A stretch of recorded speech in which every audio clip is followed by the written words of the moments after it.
les angles sur la balle courte là et courte là. Et puis sur l'attaque là, tu fais attention. Là. Ouais.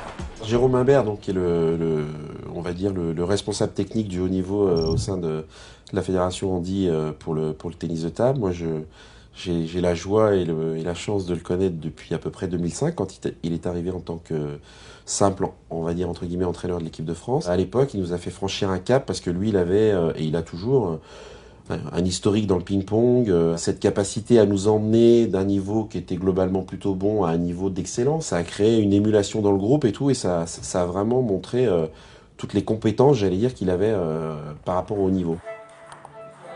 Ok. Ouais, la même. Allez, la même. Encore. Ok. Ouais. Jérôme, il a été précurseur de tout ce qui a été mis en place, nos regroupements tous ensemble.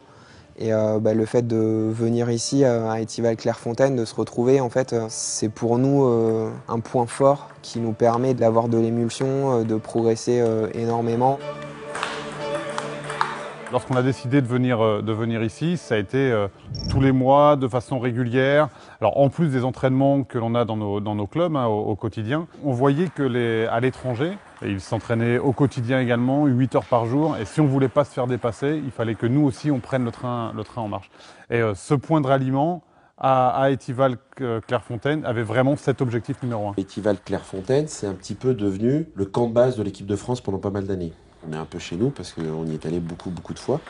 On a toujours des difficultés à accueillir un groupe en fauteuil parce que les exigences font que pas beaucoup d'établissements en France sont aménagés pour. La salle est vraiment au top là ici, on a des conditions d'entraînement qui sont magnifiques. Salle spécifique complètement adaptée à l'handicap. Une capacité hôtelière pour ce genre de groupe très convenable, un réseau autour de nous qui nous aide vraiment pour que ça fonctionne, et une histoire qui a prouvé qu'on pouvait accueillir des champions, parce qu'aujourd'hui il y a quand même des gens qui sont champions du monde.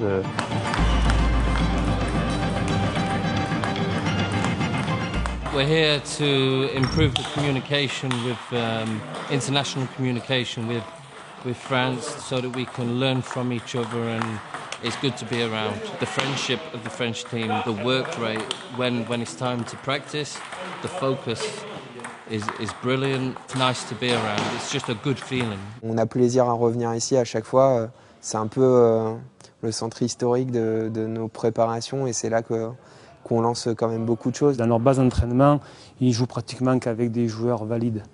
Et de ce fait, nous, c'est très important de se retrouver là pour justement ne pas oublier toutes les problématiques de jeu handisport. Pour tout ce qui est plus tactique, plus finesse de jeu, vaut mieux se regrouper entre nous, entre fauteuils. C'est quand même quelque chose de particulier par rapport au jeu valide. Les trajectoires de balles sont différentes, les stratégies de jeu sont totalement différentes. C'est le jouer juste. C'est faire le bon coup au bon moment sur la bonne balle. C'est ce qui fait la particularité du jeu en fauteuil roulant. Le fait qu'on ait quand même des déplacements plutôt réduits, des bases de jeu, des endroits où il faut qu'on joue parce que stratégiquement c'est très important. Donc là on en profite lors de tous ces regroupements pour travailler ça plus particulièrement. Au tout début de la séquence, quand je te disais derrière devant, tu faisais naturellement comme ça, tu refaisais ça, tu faisais pas comme ça et comme ça. Et si tu le fais pas dès le début, t'es marron. Il faut vraiment faire très attention parce qu'en fait, en valide, le corps se place en fonction de la balle. Alors que là, la balle, elle arrive sur nous, le fauteuil reste fixe et nous, on doit se tordre dans tous les sens. Et moi, personnellement, ça m'arrive très régulièrement de me faire un torticolis, de me déplacer une vertèbre. L'importance de la musculation, qu'on soit handicapé ou qu'on soit valide, c'est vraiment d'essayer de bien muscler le dos pour essayer de trouver un équilibre sur le fauteuil. La fatigue, les blessures, voilà, on a besoin de justement avoir aussi du médical pour nous aider à encaisser les charges d'entraînement quotidiennes. Sans kiné, sans ostéo, voilà, il y a tous les petits bobos du quotidien, ils ne seraient pas traités, ce qui fait qu'on ne pourrait pas être performant à la fin de stage. Au niveau des cervicales, tu te sens pas bloqué, toi, ça? Un peu, mais c'est surtout le dos au milieu du dos. Au milieu du dos. Où je souffre en ce moment. Il faut faire avec leurs différences, adapter nos techniques de valide aux techniques de handi en fonction de leur rétraction, de leur handicap, hein, tout simplement. Donc par rapport aux positions de manipulation, par rapport aux manipulations elles-mêmes, j'étais obligé un petit peu de m'adapter. Et puis en faisant jouer beaucoup le ressenti et le métier avec les années, voilà, ça se passe pas trop mal, on va dire. Si on arrive à la table, qu'on n'est pas... Que physiquement on ressent ne serait-ce que une douleur, un truc, c'est le pourcentage de gagne qu'on perd. Ce stage il a été programmé à une douzaine de jours avant le premier tournoi qui fait partie des tournois majeurs. Il y en a 2 autres qui vont s'enchaîner là. Le tournoi de Bratislava est une compétition forcément très relevée avec tous les meilleurs internationaux qui se retrouvent au même endroit, au même moment. C'est la période, on va dire, la plus importante pour aller chercher ses points, sa qualif. À l'arrivée, de toute façon, ce qui nous intéresse, nous, c'est la gagne.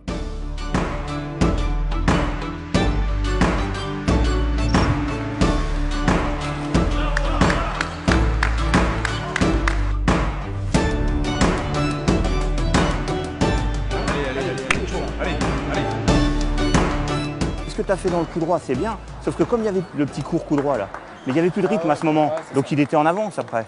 Allez, faut aller, c'est à eux, ils le savent, c'est à eux d'être prêts quasiment quand on arrive, donc voilà, les débriefs ont été faits avant. Il y a une grosse dynamique de groupe, donc ça permet des entraides, ça permet de savoir que tout le monde donne le meilleur pour son pote. Et c'est sûr que dans des journées comme ça me soulage et ça soulage les entraîneurs et on est un peu plus cool. Ouais. L'avantage qu'on a en équipe de France, c'est qu'on se connaît depuis très longtemps. On s'apprécie énormément et il y a beaucoup de solidarité. C'est vrai que ça nous permet de filer un coup de main quand il y en a besoin. Ils peuvent apporter leur expérience et ça c'est super important et c'est également super important de les avoir en tant que supporters. Aymeric encore, allez. On sent qu'on a les copains derrière nous.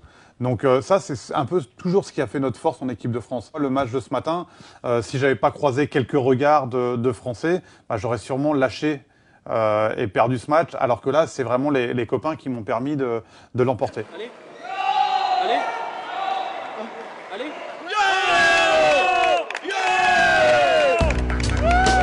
La grosse difficulté entre joueur et le coach, c'est que tu as beaucoup plus de pression pendant l'événement quand tu es coach que joueur.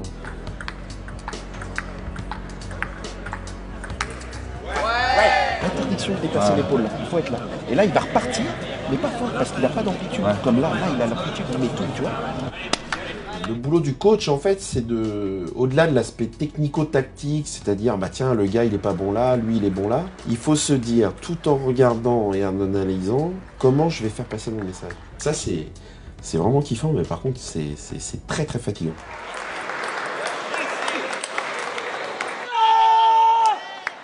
Thank you. Yes. Là, il vient de s'acheter un billet d'avion, donc il est content. Je suis content, je suis qualifié pour... Enfin, j'ai obtenu les critères pour aller aux Europes, donc voilà, donc c'est super. Pour un mec qui a été champion d'Europe, c'est pas mal. Chris apporte énormément à l'équipe. C'est quelqu'un qui a une énorme expérience et donc effectivement très proche des joueurs et de moi en particulier. Ouais. Jérôme et moi, en termes de relations, on a eu la chance de vivre des moments de dingue parce que notamment c'est lui qui nous coachait pour la médaille au jeu par équipe avec Aymeric et Maxime. On est vraiment très très soudés. Ouais. On est obligé parce que on vit des moments très durs pour nous parce que nous on a des objectifs et on veut les atteindre et puis surtout on veut que les gars ils s'accomplissent en tant que sportifs. Aujourd'hui, c'est un super entraîneur avec qui moi je peux déléguer énormément de choses. Il fait passer des messages auprès des joueurs. Voilà, une nouvelle expérience humaine avec lui aussi de ce côté-là, donc c'est vraiment super. Ouais.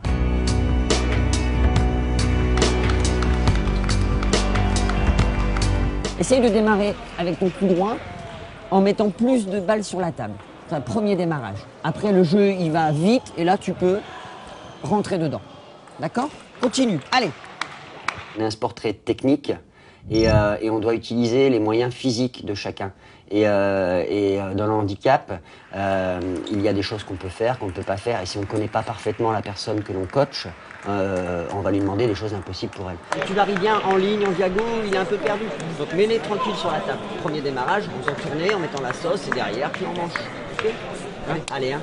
Mais c'est toi qui vas le chercher, là, t'as 2-0, tu vas le chercher. C'est ce que j'aime dans le handisport, c'est d'être d'être tout de suite, de s'adapter tout de suite à la personne qu'on a en face et d'essayer de tirer du meilleur de la personne pour le rendre plus fort dans le jeu.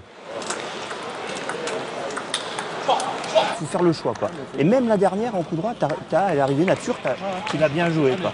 Voilà, ça c'est bien.